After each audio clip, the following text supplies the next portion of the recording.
when in fact they're kind of wrong. For example, people were saying if you have an unfair judge, they think it's as easy as putting in a request to, it's called a recusal motion, where you're asking the judge to recuse themselves from the case because of matters that may impact them from deciding fairly on that trial. And people think, well, the defense team, they should have just put in a recusal motion. They were incompetent. Well, they don't know how it works when they say that, because recusal motions are put in a lot. In the last case I was on, we put in a very in-depth recusal motion. In fact, I'm going to pull it up. The process, the way the recusal process works, you submit a request to the judge to recuse themselves from the trial.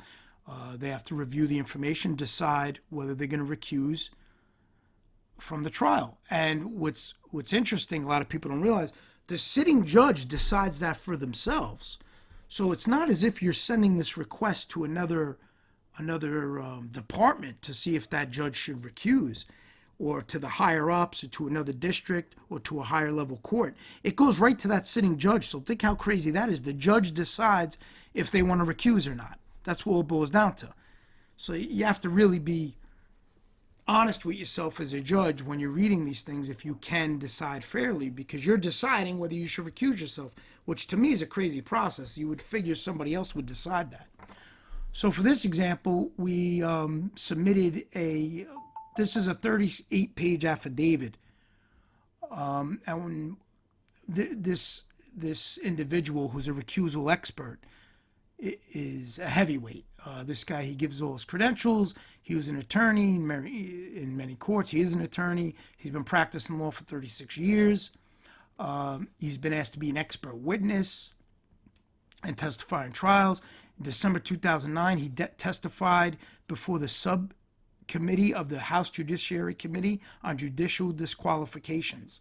So this guy was asked to testify in front of the House subcommittee about a judge being disqualified. So this guy is very well equipped.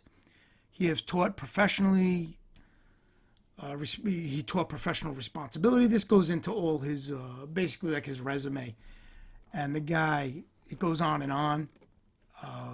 He wrote treaties, updates for treaties, wrote a book about it, the new book, Recusal Disqualification of Judges. You don't really get more well equipped as far as somebody judging whether a judge should be recused. And this gentleman was very equipped, and he put together this entire affidavit outlining why the judge should recuse herself from the case.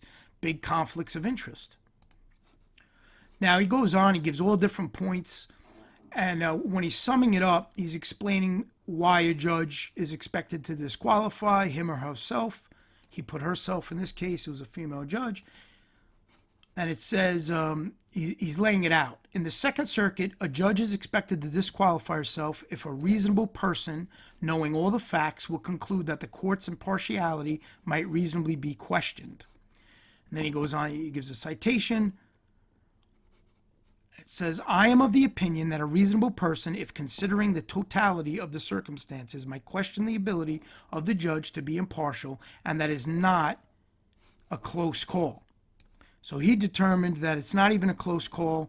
The judge should definitely recuse themselves from the case. In this instance, one of the points he also cites is how the judge was formerly had the role of prosecutor. With the matter that subsequently comes before her in her judicial capacity, it is improper for her to sit unless the defendant has waived his right to seek disqualification on this basis. And then he just goes on, again, maybe another episode I'll cover this specific recusal, but I wanted to really just bring it up how the process is, because people are just not informed on that. They'll say, they'll try to say the defense is incompetent, they should have did a recusal, and they don't realize when a recusal is submitted, it's not a guarantee. The judge decides if they're going to recuse themselves. And this is just the signed sworn affidavit. The gentleman's name was Richard Flam. Again, he's top in the field as far as recusal matters.